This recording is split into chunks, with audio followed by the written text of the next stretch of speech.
broken down, your pockets full of rain.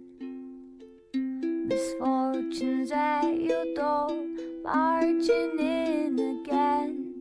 You've been chasing time in vain, thinking you could win. But when you show a minute late, they wouldn't let you in. And you breathe through it all. Don't forget to smile when you fall.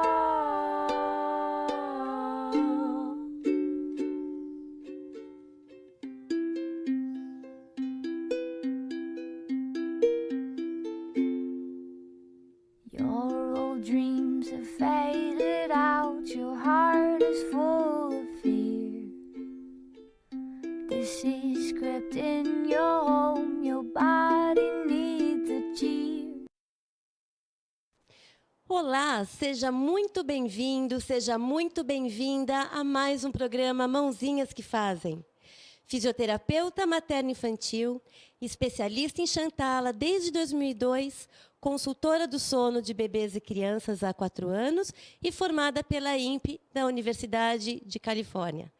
Seja bem-vinda, Denise Gurgel, como vai? Eu vou bem, muito obrigada pelo convite. Que vídeo lindo que você forneceu para o nosso programa. Pois é, foi um projeto com a Vanessa Tala, com essas imagens, né, da Paloma e da Júlia fazendo a Xantala e o banho de ofurô, né? Eu acho que o pessoal de casa já consegue imaginar um pouquinho sobre o que a gente vai conversar então. Acho que sim, já deu uma dica, Já né? deu uma dica. Denise, qual que é a importância do toque?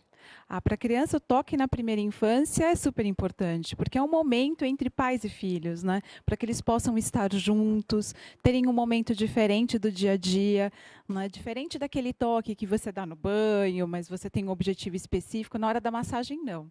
É só você e o bebê. Né? Não tem nada que tire a sua atenção. E o bebê precisa do toque, né? Porque o mundo é altamente estimulante para o bebê.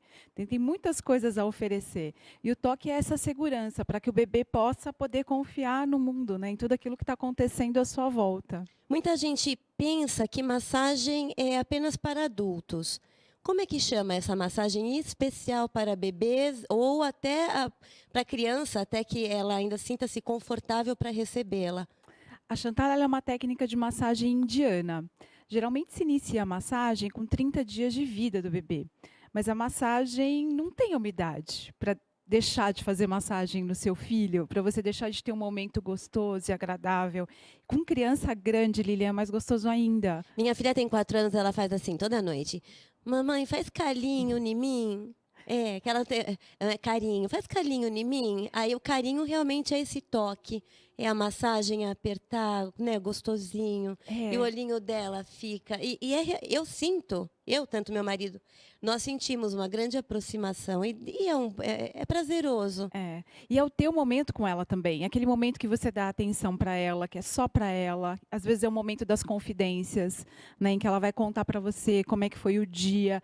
E a nossa relação de vinculação ela é construída através do toque. É que nós esquecemos que a pele ela é um órgão sensitivo, externo, e todo o nosso processo de vinculação em relação acontece através do toque na pele, né? Então, por isso que a massagem se fala que ela amplia a vinculação afetiva. Quais são os benefícios que a Xantala traz?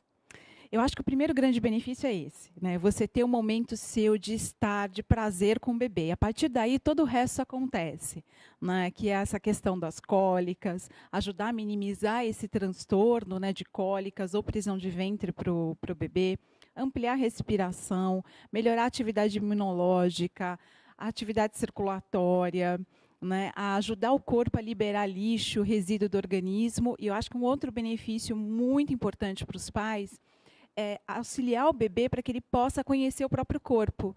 Porque o primeiro ano de vida da criança, ela tem muitos aprendizados motores para fazer.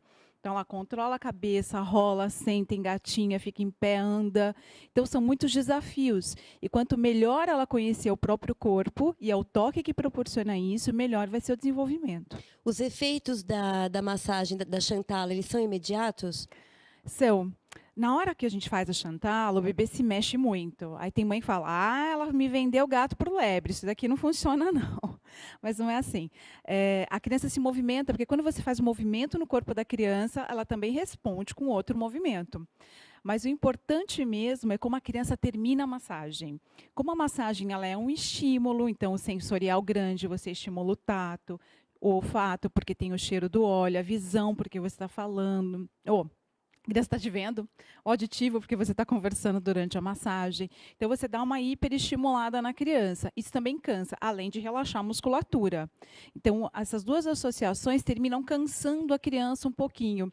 E aí, no final da massagem, você percebe que a criança já está bem relaxada, já diminui essa quantidade de movimentação corporal. E aí, é mamar, não, vem o banho, mamar e cama. Estou pensando aqui. É capaz, se eu fizer a Chantala na minha filha, é capaz de eu dormir primeiro que ela.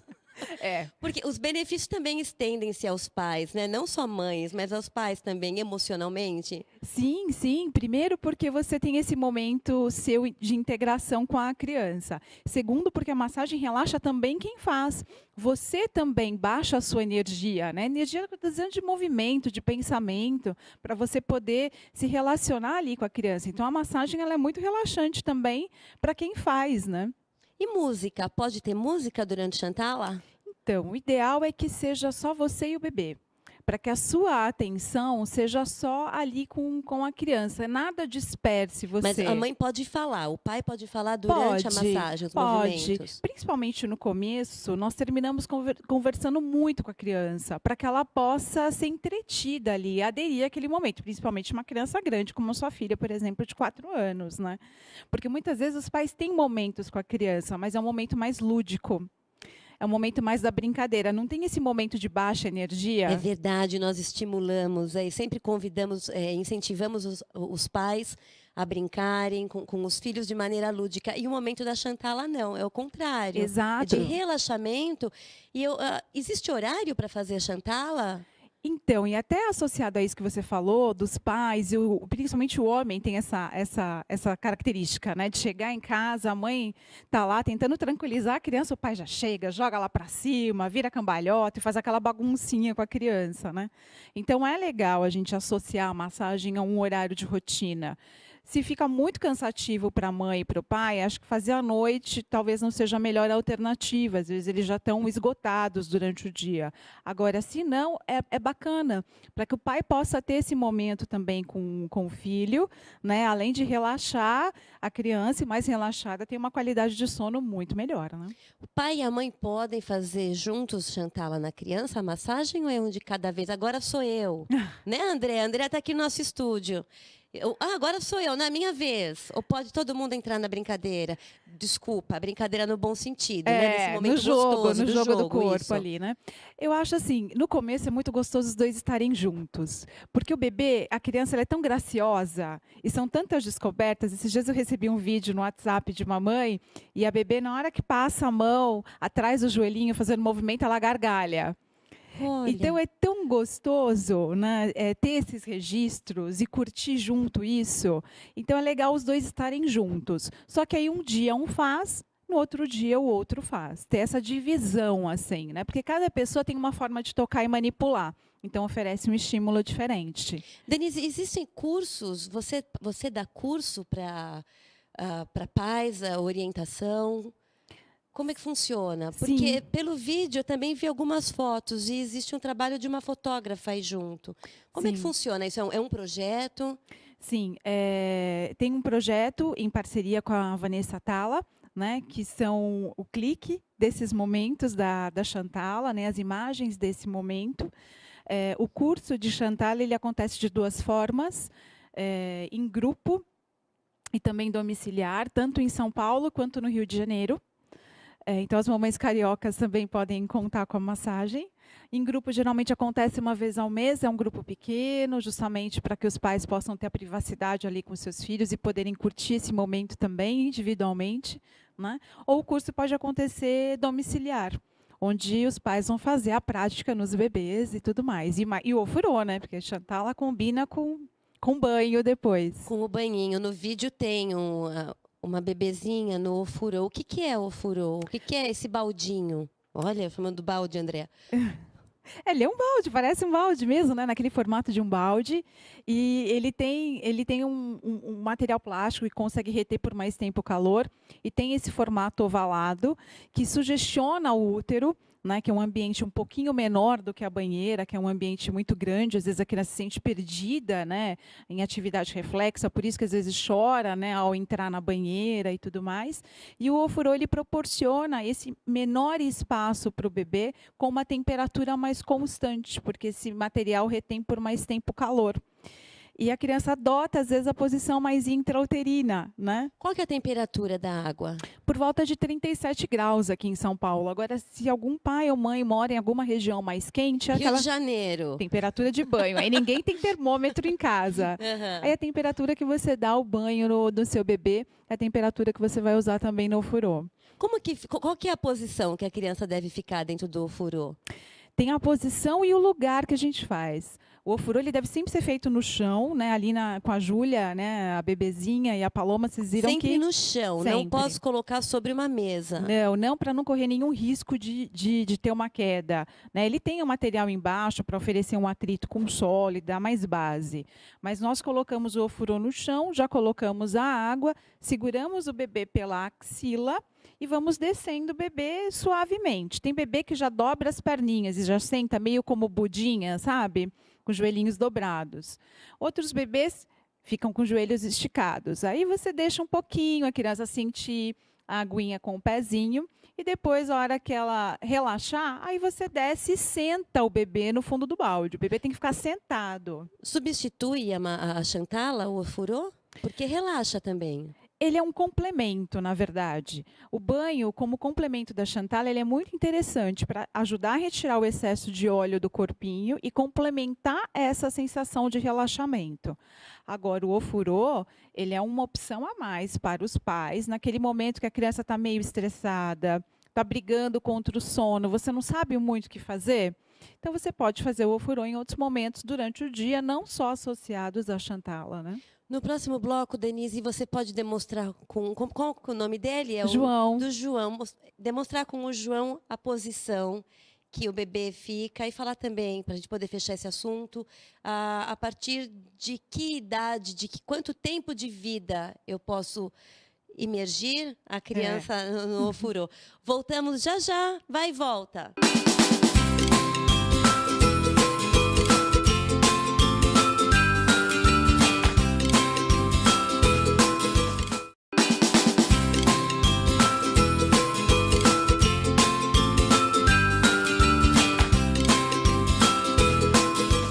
Voltamos a apresentar Mãozinhas que Fazem. No bate-papo de hoje, Denise Gurgel. Denise, no bloco anterior eu havia pedido, né, para você demonstrar rapidamente com o João, mostra o João para o pessoal de casa, com o João a posição que o bebê fica, geralmente, né? Você comentou que, às vezes, você, quando vai colocar, o pai e a mãe coloca o bebezinho dentro do ofurô, ele fica com as perninhas esticadas. Outras vezes, a criança já dobra a perninha, né, espontaneamente. E eu queria saber como que é a posição do queixinho e a partir de quantos dias de vida eu posso colocar o bebê no ofurô. O ofurô pode começar a partir do momento que o bebê nasceu. Tem médicos desses de linha humanizada que já fazem o primeiro banho logo na maternidade. Nasceu, já vai para o ofurô. Vai para o ofurô. Só que aí, como o bebê faz muita atividade reflexa, com reflexo parece um sustinho, chama-se reflexo de Moro. Então, nós fazemos aquele charutinho, sabe? Aquele enrolamento. Assim, o bebê vai mais contido. E aí ele se sente mais seguro, porque a gente tem que imaginar que o bebê veio do útero Mas que nem como uma que bolinha, é assim. esse charutinho? É com o quê? Uma fraldinha de pano. Ai, que aflição. Ou um cueiro. E aí nós fazemos esse enrolamento no bebê, que é aquele enrolamento que em maternidade Mas aí se coloca a faz. criança enroladinha com charutinho? Enroladinha no charutinho, exatamente. Os bebês gostam de ficar enrolados, porque pensa que ele estava no útero, no lugar que era muito menor do que o charutinho. Ele estava assim, ó, que nem uma bolinha. Vou fazer assim com o João. Imagina um bebê no útero. Vou baixar o microfone. Então, o bebê estava que nem uma joaninha, né, dentro do útero. Por isso que Deve sentir falta, né? Eu acho que é fato, Ó. deve sentir falta dessa Sente, posição. sente. Tem até uma teoria, não sei se você já ouviu falar, a teoria do 4º trimestre, né? Então, na verdade, o bebê deveria ter ficado mais um trimestre ainda no útero. O bebê ele é obrigado a nascer porque não tem mais As espaço mães para se estão desenvolver. super felizes de ouvir isso. É. Já pensou? Então, o bebê ele precisa ser remetido a essas memórias intrauterinas para se sentir mais tranquilo. Tanto que tem um método de um pediatra americano que vai falar exatamente sobre isso, que ajuda muitos pais. Qual o nome dele? Harvey Karp, e ele vai falar sobre um método para ajudar a tranquilizar a criança. Então, a primeira parte do método, no momento de estresse da criança, seria fazer esse enrolamento, esse charutinho. Pode ser feito com uma manta, Então, ao invés de com colocar a cueiro. chupeta, coloca o bebezinho no furô. Como que é a posição? Como é que fica o queixinho? Você comentou que tem que pegar pelas axilas, né? Vamos imaginar que o balde estará aqui. Então, o balde vai estar nessa altura, eu não posso encher o balde com muita água, então vai ser entre 1/3 e 1/4, porque a hora que eu colocar o bebê, essa água vai subir de altura. Bom, eu estaria segurando o bebê, né, pelas duas axilas, então minha mão esquerda também estaria aqui na mesma posição da direita, e eu desceria o bebê. Tem bebê que eu falei que fica com o joelho aqui esticado, então eu vou esperar o bebê relaxar para, enfim, conseguir sentar o bebê. O bebê senta no fundo do balde. E aí eu preciso dar o apoio de queixo para ele, porque ele não tem o controle da cabeça. Segura assim. Se o seu bebê já tem mais controle de cabeça, aí eu consigo segurar aqui, só na frente pelo mento, pelo queixinho. Se o seu bebê não tem tanto controle de cabeça, e ele relaxa, joga a cabeça para um lado, aí eu posso segurar com as minhas duas mãos aqui, nessa posição. E aí, se ele jogar o queixinho para frente, com o meu polegar, eu ergo. Agora, falando sobre sensações, prazeres, nas escolinhas, as crianças que permanecem, né, no berçário, crianças até de 0 a 2 aninhos que ainda fazem o soninho da tarde ou o soninho da manhã, cada uma tem o seu tempo. A Xantala pode acontecer nas escolas, não digo o furô, né? Não sei como é que seria, mas a Xantala seria interessante ter? Existe isso já em escola, em maternal? Existe. Berçário, na verdade. Existem escolas que investem nesse tipo de formação para berçaristas. Eu trabalho com isso, fazendo esse trabalho em loco dentro da escola, com uma parte teórica e depois uma parte prática de adequação. E acho que isso que é o importante, né? A gente conseguir adequar, às vezes, o número de crianças e o local onde a massagem vai ser feita com o número de berçaristas. Eu acho super interessante, porque a massagem ela também é um estímulo positivo de funcionamento para o organismo da criança. E eu acho interessante as escolas investirem, sim, nesse tipo de formação para babás. Também, né? Estreita laço. E autoconfiança também para a criança. Para a cuidadora. Eu acho que é muito bacana, né? E para a criança poder se sentir à vontade também dentro daquele espaço, dentro daquele ambiente, né? Denise, demonstra com o João para a gente um pouquinho da Xantala. Vamos fazer um movimento de cólica? Vamos. Movimento de cólica mesmo para prisão de ventre. Eu acho que os pais é um grande drama, assim. Eu atendo muitas crianças nesse primeiro trimestre de vida, justamente por conta dessa questão, né? Dessa indisposição da criança, dificuldade em liberar os gases, né? Os movimentos abdominais são super fáceis e funcionam muito. E nós podemos fazer várias vezes durante o dia também. E aí repete-se muito. O primeiro movimento, a mão começa abaixo da linha do mamilo da criança, o seu dedo mínimo, e ela vai descer espalmadinha, que é relaxada até o final do pubis do bebê. Eu estou segurando o microfone, mas a mãe que estará com as mãos livres poderá fazer primeiro o movimento com uma mão, depois com a outra. Aqui, Lilian, o que é importante para os pais pensarem? A mão não pode ficar assim, em forma de concha, não. Ela deve ficar completamente relaxada, solta. E eu posso repetir esse movimento 30, 40 vezes. Não pode ser carinho, tem que ter pressão, senão eu não consigo estimular o funcionamento do intestino. O segundo movimento ele é feito com o antebraço, no qual eu vou fazer um rolamento com o meu antebraço.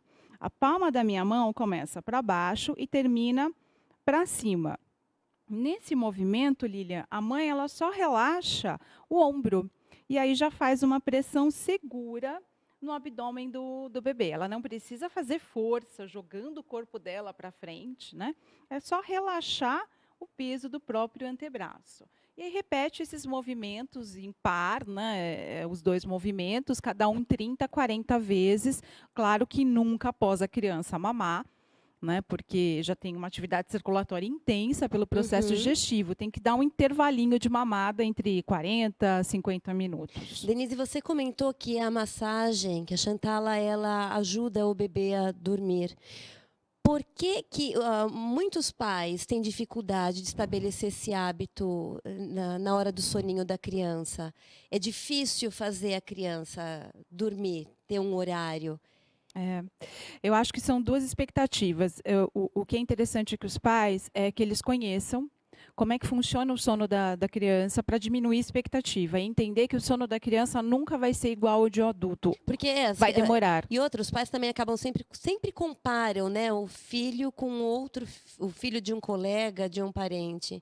Quando não são os pais, são os avós que fazem algum comentário. Ou comparam os hábitos, né? O outro bebê dorme sozinho, esse aqui dorme mamando, esse dorme sendo ninado. Pois vale realmente afirmar que cada criança tem o seu tempo, cada criança é um indivíduo único e todas elas vão crescer da mesma forma. E cada família estabelece quais são os limites deles, né? E eles delimitam esse espaço. Olha, para algumas famílias funciona ninar o bebê no colo meia hora, 40 minutos. Para outras famílias isso é difícil, porque o bebê termina acordando de madrugada. Então a balança do sono tem que pesar positivamente para a criança, que é o bem-estar dela, se ela está feliz, se ela está disposta durante o dia, e também para a família, para que os pais também estejam dispostos para poder cuidar da criança também durante o dia. Eu acho que a principal questão do sono, ela está no mito, que os pais muitas vezes acham que se a criança não dormir durante o dia, ela vai dormir melhor durante a noite. Aí é o principal erro. Aí você matou sua noite. Sim. Porque o bebê que não dorme ou a criança que não tira sonecas durante o dia, ela vai chegar no final do dia completamente exausta. A gente tem um acúmulo de cansaço. Nós adultos também temos. Mas o principal erro está nisso. Em os pais deixarem de observar que a criança precisa tirar sonecas durante o dia. Quanto mais a criança dorme, Lilian, melhor é o sono, mais vontade de dormir ela vai ter. Esse é o principal erro. Não permitir que a criança tire sonecas, ou não favorecer ou não observar o horário de soneca da criança, ou colocar a criança muito tarde para dormir. Denise, nas escolinhas, quando a criança sai do berçário, ela vai para o mini maternal, cada escola tem um nome, né? As escolas interrompem esse processo, então, quer dizer, a criança... ela é um balde de água fria, então ela precisa parar de dormir porque a rotina é outra. E como é que funciona isso? É muito ruim. É muito ruim. As escolas deveriam permitir que a criança tivesse o tempo dela para... Porque a criança vai acabar sendo estimulada pelos amiguinhos também a dormir menos, mas seria natural que ela descobrisse isso, né, e permanecesse acordada no outro período por conta. Para o organismo, o ideal é que a criança até os 5 anos tenha, no mínimo, e vai o que acontece em geral, uma soneca, que geralmente vai acontecer após o almoço. E é super importante que isso seja respeitado até pela própria escola. Para fechar, o ritual do sono, como que ele deve ser? O que você tem de sugestão para pais? Eu acho que o ritual do sono, ele pode ser um momento seu ali de interação com a criança. Então, os pais podem adotar um livrinho. Não é interagir com a criança assistindo a TV. Não, TV, no mínimo 1 hora antes. No mínimo 1 hora antes da cama, a criança não pode assistir televisão, celular, tablet, não pode ter luminosidade, porque isso interfere na liberação do hormônio do sono. Então, essa preparação do sono já tem que começar antes. Aí eu posso fazer essa baixa de energia com a criança. Eu posso fazer uma brincadeira com ela, mas uma brincadeira tranquila. Já conto uma história para ela, se a bebê amamenta.